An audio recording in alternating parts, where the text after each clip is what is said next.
من بعد التألق اللافت لأشبال الأطلس أقل من 20 سنة في كأس العالم بتشيلي والفوز في الأخير بالكأس أمام الأرجنتين، صحف عالمية شهيرة خرجت بأخبار زوينة بزاف على اللاعب المتألق المغربي عثمان معمة اللي خدا أفضل لاعب في البطولة، واللي تألق بشكل كبير كذلك في اللعب ديالو في المراوغات ديالو وخلى الكل كيهضر عليه. الصحيفة الإسبانية المعروفة ديفانسا سنترال كتبت أن عثمان معمة كيشبه بزاف للنجم البرتغالي كريستيانو رونالدو، سواء في الطريقة ديال اللعب ديالو، في الأسلوب ديالو، وحتى في المهارات ديالو، وحتى في الشكل ديالو، يعني الطريقة الوقفة ديالو، الطريقة ديال التحركات ديالو. المهم عثمان معمة كيلعب في نفس المركز اللي كان كيبدا فيه أو كيلعب فيه كريستيانو رونالدو في البدايات ديالو، وكيتميز بالقوة البدنية والقدرة الكبيرة على المراوغة. الصحيفة نفسها أكدت أن اللاعب ولا قريب بزاف من الانتقال لريال مدريد، خصوصا من بعد هذا الأداء الكبير اللي دار في المونديال، واللي رفع القيمة السوقية ديالو بشكل كبير وخلاه من بين أبرز الأسماء الشابة اللي لفتت الانتباه ديال الكشافين في أوروبا، خاصة الكشافين ديال ريال مدريد والبارسا والمان سيتي وكذلك باريس سان جيرمان. وكيف ما قالت الصحيفة، كأس العالم للشباب ديما كانت انطلاقة النجومية لأي لاعب كبير، كيف ما وقع مثلا مع رونالدو وكاسياس في نسخة كأس العالم 1997، وكيف ما وقع كذلك مع ميسي وأغويرو ودي ماريا في نسخة كأس العالم 2007 من بعد ما تألقوا في هذا كأس العالم، ومباشرة من بعد الانتهاء انتقلوا الفرق كبيرة وتألقوا ولاو نجوم العالم. موقع فيتساجيس الفرنسي قال أن برشلونة ومارسيليا بدورهم مهتمين بزاف بضم اللاعب المغربي عثمان معمة. أما صحيفة دسان البريطانية فأكدت أن مانشستر سيتي دخل هو الآخر على الخط وكيشوف إمكانية التعاقد مع عثمان معمة من بعد التألق ديالو الكبير في كأس العالم بتشيلي، ومن بعد ما شافوا المراوغات ديالو وكذلك التمريرات ديالو الحاسمة والأهداف اللي سجل، كذلك أخذ جائزة أفضل لاعب في كأس العالم. هذا اللي خلى مانشستر سيتي تهتم به وربما تفاوض معه باش ينضم ليها. بكل صراحة عثمان معمة داير البوز عالميا حاليا، وبهذا المستوى اللي بان فيه في المونديال ممكن يكون من الجيل الجديد اللي غادي يلمع في الكرة المغربية، ولما لا يكون نجم بحال النجوم اللي كاينه حاليا في العالم، بحال كريستيانو رونالدو، بحال ميسي، بحال اشرف حكيمي المغربي، بحال هالاند، يعني لاعبين كبار الصراحه اللي معروفين في العالم.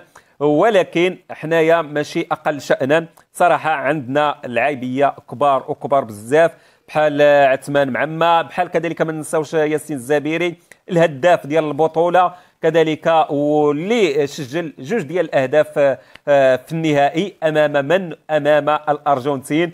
نعم عثمان معمة كذلك عنده مستقبل كبير، وان شاء الله يتألقوا في اقوى وافضل الانديه في العالم بحال ريال مدريد، برشلونه، باريس سان جيرمان، المان سيتي، ليفربول، تشيلسي، الفرق الكبيره ان شاء الله غادي تخاطف على هذه اللعيبيه، وغادي اكيد بواحد النسبه كبيره غينضموا ليها وغيزيدوا يحسنوا في هذه البطولات العالميه الاداء ديالهم، لانهم مازالين اولا صغار اقل من 20 سنه، وثانيا عندهم موهبه كبيره، ولا زادوا احتكوا مع هذه المدارس العالميه راه غادي يوليو الصراحه لاعبين كبار بزاف اللي غيضاهيو كريستيانو رونالدو او ميسي، او يعني يضاهيو اكبر النجوم العالم في الكره المستديره.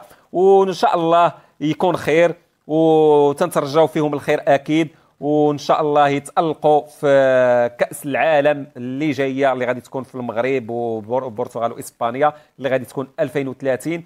غيكونوا هاد اللاعبين واجدين 100% وبالفضل ديالهم ان شاء الله، وغادي يفوزوا بكأس العالم 2030 من بعد الفوز ديالهم بكأس العالم بتشيلي 2025. وهذا يعني غادي يكون حقيقة وماشي حلم. كنا شحال هذه كنا تنحلموا غير باش ندوزوا للدور الثاني، كنا كنحلموا ندوزوا للربع للثمن، كنا كنحلموا غير نفوزوا على فرق كبيره بحال البرتغال، بحال اسبانيا، بحال البرازيل، بحال الارجنتين. هادو فرق كنا تنحلموا غير باش نلعبوا معاهم ونتعادلوا معاهم، او على الاقل نخرجوا معاهم باقل الاضرار. ولكن الان اصبحنا نضاهي ونقارع ابطال العالم، والمغرب ولا قوه ضاربه، قوه لا يستهان بها في كره القدم. وهذا باعتراف مدربين عالميين بحال المدرب العالمي كارلو أنشيلوتي اللي رشح المغرب باش يفوز بكأس العالم 2026 ويكون 2030 ويكون من ضمن الأربعة الأباطرة المرشحين. نعم، تخيلوا معايا فاش يرشحك مدرب عالمي، راه هذا الشيء ما جاش من فراغ، بل جاء من بنية تحتية قوية، من قاعدة قوية واللي هي قاعدة الرياضة في المغرب.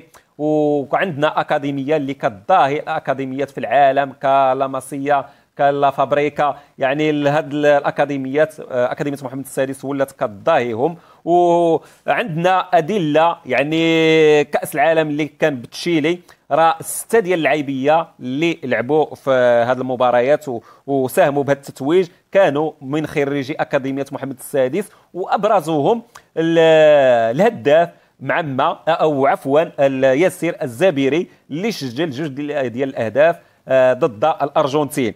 يعني عندنا قاعدة، عندنا بنية تحتية، عندنا عمل جاد، وهذا يعني كيف ما تنقولوا من زرع حصد. يعني هذا راه واقع، وما غاديش نبقاو نشاركوا من أجل المشاركة فقط. نبغي الآراء ديالكم في التعاليق. شنو الرأي ديالكم في عثمان معمة؟ واش عنده مستقبل كبير؟ واش ممكن ينتقل لشي فريق اللي كبير بحال البارسا او ريال مدريد او المانشستر سيتي او باريس سان جيرمان؟ واش عنده الامكانيات باش يتالق مع في هذه الفرق الكبيره، ام ربما يوقع له كيف ما وقع بزاف ديال اللاعبيه المغاربه اللي احترفوا في هذه الفرق الكبيره ولكن بقاو في الاحتياط وما عطاوهمش الفرصه ديالهم وما لعبوش والمستوى ديالهم نزل؟ شنو الرأي ديالكم نتوما؟ نبغي الآراء ديالكم في التعاليق. وديما مغرب ولا عزاء للحاقدين والحاسدين.